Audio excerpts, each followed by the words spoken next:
नमस्कार, myself doctor Mukesh Sharda.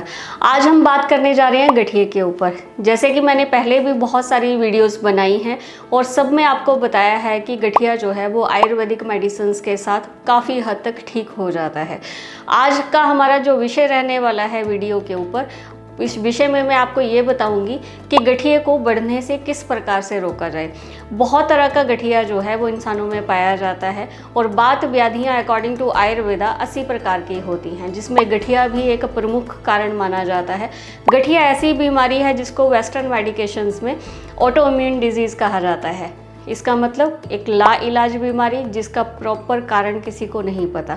लेकिन आयुर्वेद ये कहता है कि आहार और विहार के गलत नियमों का पालन करने के साथ ये बीमारी जो है शरीर में उत्पन्न होती है।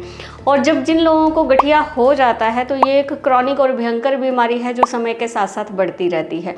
और इस बीमारी में आपको कैसे पता चले कि आपको जो है वो गठिया हुआ है और गठिया किस प्रकार से बढ़ रहा है। बढ़ने के लिए सबसे ज़्यादा ज़रूरी आप लोगों को कुछ बातों का ध्यान रखना पड़ेगा। आप लोगों को समय समय पर अपनी इन्वेस्टिगेशंस करवानी पड़ेंगी। कुछ टेस्ट होंगे जो ब्लड के थ्रू किए जाते हैं, वो टेस्ट आपको लगातार करवाने पड़ेंगे। उन्हीं टेस्ट के माध्यम से आपको ये पता चलेगा कि आपका गठिया जो है वो स्टेबल है या बढ़ रहा है।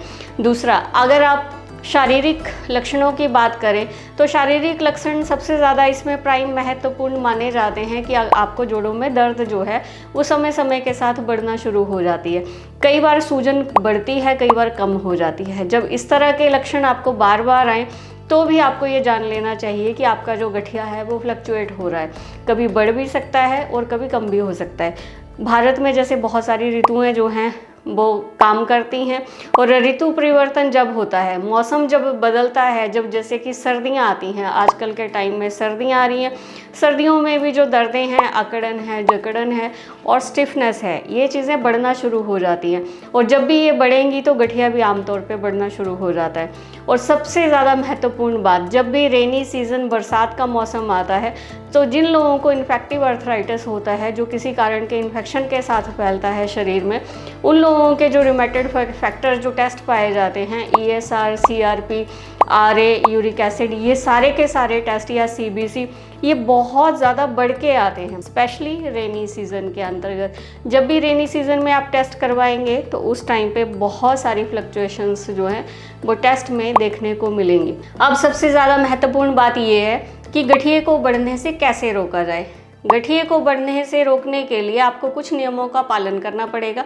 जैसे कि आप बिल्कुल भी बासी भोजन ना खाइए। जैसे रात का बना हुआ खाना अगले दिन गर्म करके बिल्कुल ना खाएं। सबसे बड़ी बात, उनमें कोई भी न्यूट्रिशंस नहीं होते, वो आपके शरीर के लिए एक बहुत ज़्यादा हैवी मटेरियल के रूप में काम करता है और बॉडी को किसी भी प्रकार की कोई एनर्जी नहीं देता। दूसरे नंबर पे ये बात है कि जब भी हम बासी खाना खाएंगे तो उसके साथ अगर आपको इन्फेक्टिव आर्थराइटिस है तो वो बहुत तेज़ी के साथ जो है वो बढ़ना शुरू हो जाता है, क्योंकि बासी खाने के साथ इन्फेक्शंस के लेवल जो है वो बहुत जल्दी मल्टीप्लाई होते हैं और वो इन्फेक्शन और सूजन आपके सारे शरीर में कुछ ही दिनों में फैल भी सकती है। इसके बाद जब भी मौसम चेंज होता है या बाहर आपको लगता है कि बहुत अच्छी धूप है तो उस धूप में ज़रूर बैठिए, चाहे कोई भी मौसम हो, सर्दियों का हो या गर्मियों का हो। गर्मियों के मौसम में अर्ली मॉर्निंग उठ के धूप में आप बैठ सकते हैं। और जब भी सर्दियां आती हैं तो अगर आप घर पे रहते हैं तो सारा दिन भी धूप में बैठ सकते हैं। अदरवाइज़ आधा घंटा 1 घंटा सूरज की रोशनी के नीचे ज़रूर बिताएं। तो सूरज की रोशनी के नीचे बैठने से आपको बहुत सारे लाभ होंगे। एक तो आपका ब्लड का जो इन्फेक्शन लेवल है वो बहुत ज़्यादा कम होना शुरू हो जाएगा, क्योंकि सूरज की रोशनी जो है वो एक नेचुरल एंटीबायोटिक के रूप में काम करती है। उसके बाद आपका जितना भी ब्लड हैवी है, क्लॉट्स हैं और खून गाढ़ा है, वो खून का जो प्रवाह है, सर्कुलेशन है, वो बहुत ज़्यादा जो है पूरी बॉडी में सर्कुलेट होना शुरू हो जाता है। शरीर में अकड़न जकड़न जो है वो पूरी तरह से गायब हो जाती है, क्योंकि बॉडी जो है आपकी वो वार्म हो जाती है। इसके अलावा अपने खाने पीने पे पूरा ध्यान दें। जब भी मौसम बदलता है तो अकॉर्डिंग टू वेदर जो है, जिस तरह की सब्जियां, अनाज या फिर फ्रूट्स पाए जाते हैं या ड्राई फ्रूट्स पाए जाते हैं, वो अकॉर्डिंग टू सीज़न जो है आप थोड़ा थोड़ा खाएं। आप लोगों के लिए ये बहुत ज़रूरी है कि जब भी आपको भूख हो सिर्फ उसी समय खाना खाएं। बिना भूख के गठिए में खाना खाना एडवाइज्ड नहीं होता, क्योंकि ये जो रोग अकॉर्डिंग टू आयुर्वेद हम मानते हैं ये मंदाग्नि का रोग है।